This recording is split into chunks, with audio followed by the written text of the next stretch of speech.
ó ti ṣẹlẹ̀ o. Biola Adebayo òun náà ti fárígá báyìí tó sì ti bọ́ sórí ayélujára láti fún àwọn tó ń wọ́ lórí ayélujára ní èsì báyìí o. ṣé ẹ mọ̀ pé wọ́n ní túbọ̀sún bí túbọ̀sún bá súnkàn gírí yóò kọjú padà sí ẹni tó ń sùn tọ̀. Dayo Amusa náà ti wá bọ́ síta báyìí láti sọ̀rọ̀ nípa ọmọkùnrin kan eléyìí tó ń béèrè wípé bàbá ọmọ rẹ̀ dà. Ó ti bọ́ síta báyìí tó sì ti yànnàná gbogbo ọ̀rọ̀ náà, ó sì ti ṣàlàyé ohun tí òun ó ṣe fún ọmọkùnrin náà. tó Peter Ìjàgbèmí tóun náà jẹ́ ọ̀kan lára àwọn àgbà òṣèré àti ìràwọ̀ ní agbo òṣèré tíátà ilẹ̀ Yorùbá, ó ti bọ́ síta báyìí ó sì ti fọ́gbá yánga nípa Funke Akindele àti Toyin Abraham eléyìí táwọn olólùfẹ́ tún máa ń pè ní oversabianti.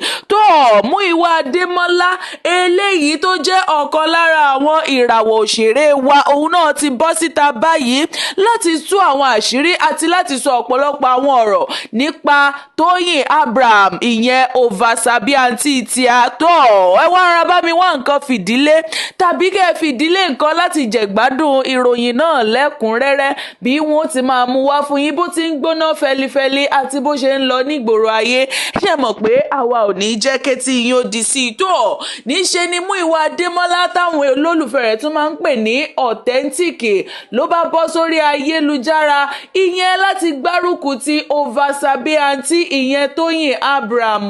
látàrí àwọn eré rẹ̀ eléyìí tó ń gbé jáde. Bẹ́ẹ̀ la rí tó bẹ̀rẹ̀ sí ní pọ́n Toyin Abraham tó ń bu ẹnu ẹ̀pọ́n tó ń bù lù wípé àwọn eré rẹ̀ pátápátá kò sí àṣàdànù níbẹ̀. Níṣe ni ó máa ń gbé àwọn eré tó nítumọ̀ àti tó máa ń kọ́ni lẹ́kọ̀ọ́ lọ́pọ̀lọpọ̀ jáde. Ó bẹ̀rẹ̀ sí ní ṣàdúrà fún ní gbáǹkọ́ wípé gbogbo ọpọlọ èyí tó fi ń ṣe gbogbo èyí wípé kò ní dàrú àti wípé òkè òkè báyìí òun náà ni yóò máa lọ. Bẹ́ẹ̀ la ṣe rí tó gbárùkù tí tó sì sọ fún wípé gbogbo àwọn eré rẹ̀ eléyìí tó bá ń gbé lọ sí sinimá àti gbogbo ibi tó bá ń gbé lọ lórí gbogbo ìkànnì pátápátá ni òun ti máa gbárùkù tí tóun ó sì máa tì í lẹ́yìn ní ohun gbogbo tó bá ń ṣe nítorí wípé akẹgbẹ́ òun dáadáa ni.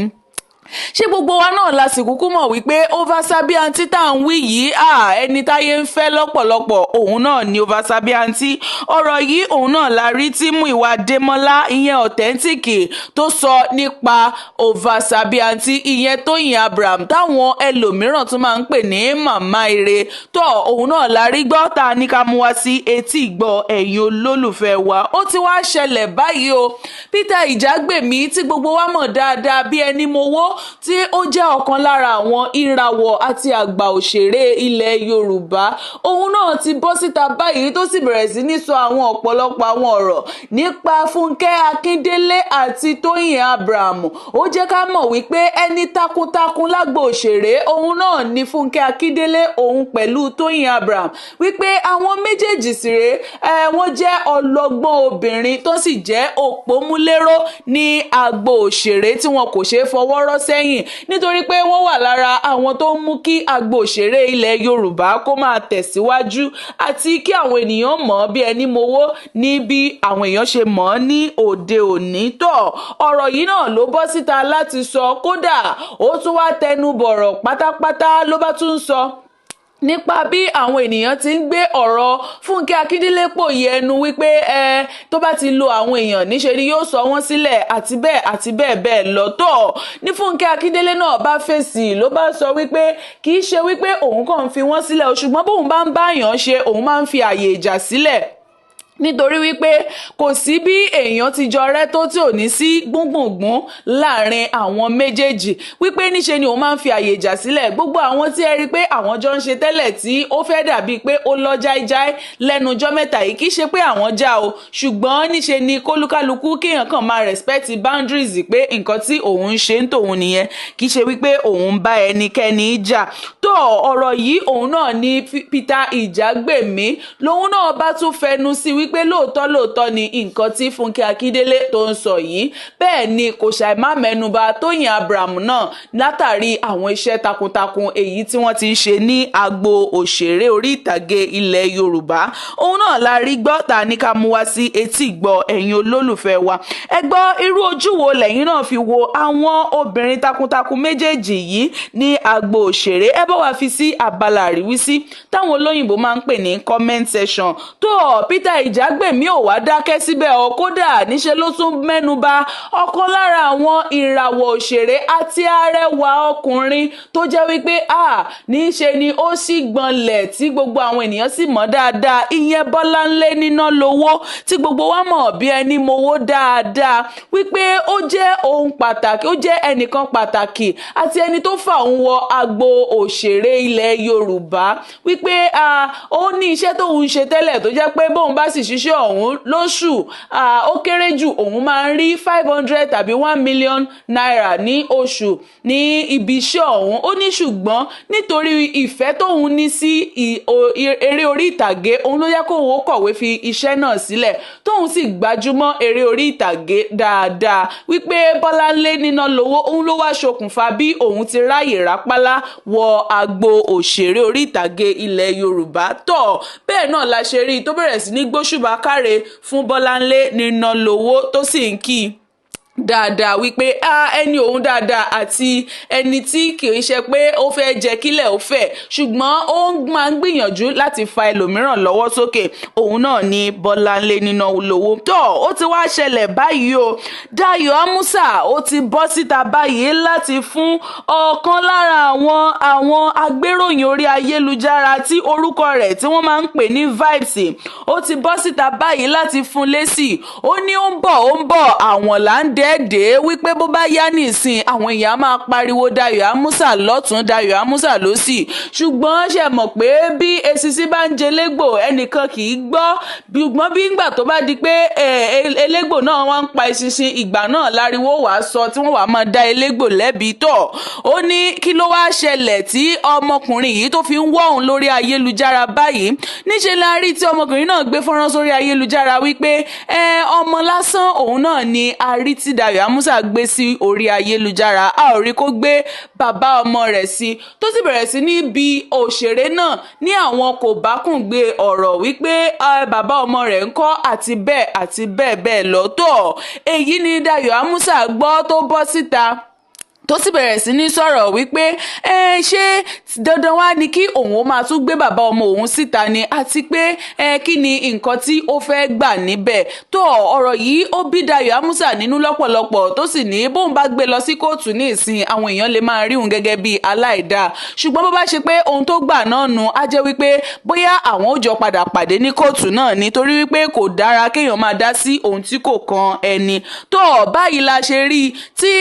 Vibes tóun náà wá bọ́ síta padà tó sì bẹ̀rẹ̀ sí ní bẹ àwọn ọmọ Nàìjíríà wípé kí wọ́n bá òun sọ fún Dayọ̀ Amusa, kí wọ́n bá òun kìlọ̀ fún àti wípé kí wọ́n bá òun bẹ̀ torí pé kọ́ńtẹ́ǹtì òun ni òun ń ṣe.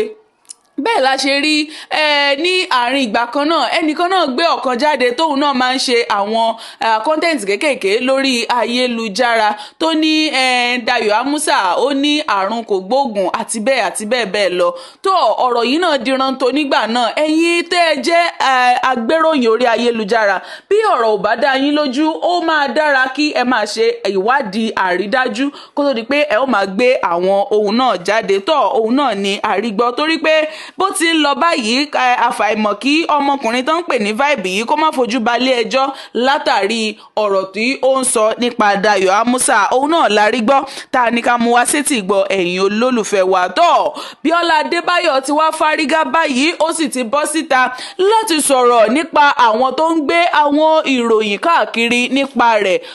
Tẹ́ ẹ bá gbàgbé wípé láìpẹ́ yìí òun náà ni ó lọ síbi ìfọ̀rọ̀wánilẹ́nuwò kan tí wọ́n sì ṣe ìfọ̀rọ̀wánilẹ́nuwò fún wípé kí ni nípa ọ̀rọ̀ aláṣọ ẹbí àti bẹ́ẹ̀ bẹ́ẹ̀ lọ. Gbogbo wa náà ni a rántí ohun tó sọ nígbà náà wípé àwọn owó àwọn aṣọ ẹbí ọ̀hún ó ti ń pọ̀ pé kí wọ́n kúkú ṣàánú òun kí wọ́n jẹ́ kí òun máa wọ aṣọ tí òun ní nílé tẹ́lẹ̀ àti wípé ṣòwò fẹ́ bá ẹnìkan rà òun ò ní bá ẹlòmíràn rà ni pé iṣẹ́ owó lòun ń ṣe kì í ṣe wípé bóyá òun ká owó lórí igi tọ̀. Ọ̀rọ̀ yìí ó ti ń lọ tẹ́lẹ̀tẹ́lẹ̀ lẹ́lòmíì bá tún gbé òmíràn jáde lẹ́nu lọ́lọ́ yìí wípé aṣọ tí Biola Adebayo bá ti wọ̀ tẹ́lẹ̀ àwọn tún máa ń rí yóò tún wọ̀ ṣe bí celebrity ayé gbajúmọ̀ òun ló pera rẹ̀ àti bẹ́ẹ̀ lọ tọ̀. Èyí ni Biola Adebayo gbọ́ ló bá fárígá wípé kí ló tiẹ̀ máa ń ṣe àwọn èèyàn gan-an wípé ṣé aṣọ tí òun ní tóun bá ti wá wọ̀ lẹ́ẹ̀kan àti ìkọ́pá àti bàtà àti gbogbo ẹ̀ bóun bá ti wọ̀ lẹ́ẹ̀kan ṣé kóun wá kó dànù ni àbí kóun kó sílé kóun má lò mọ́ wípé òun bóun ti wà yìí òun ìgbé ayé òfegè ń tòun o wípé bí òun ti rí lójú ayé náà lòun ti máa ń gbégbé ayé òun torí wípé owó òun lòun fi ra aṣọ náà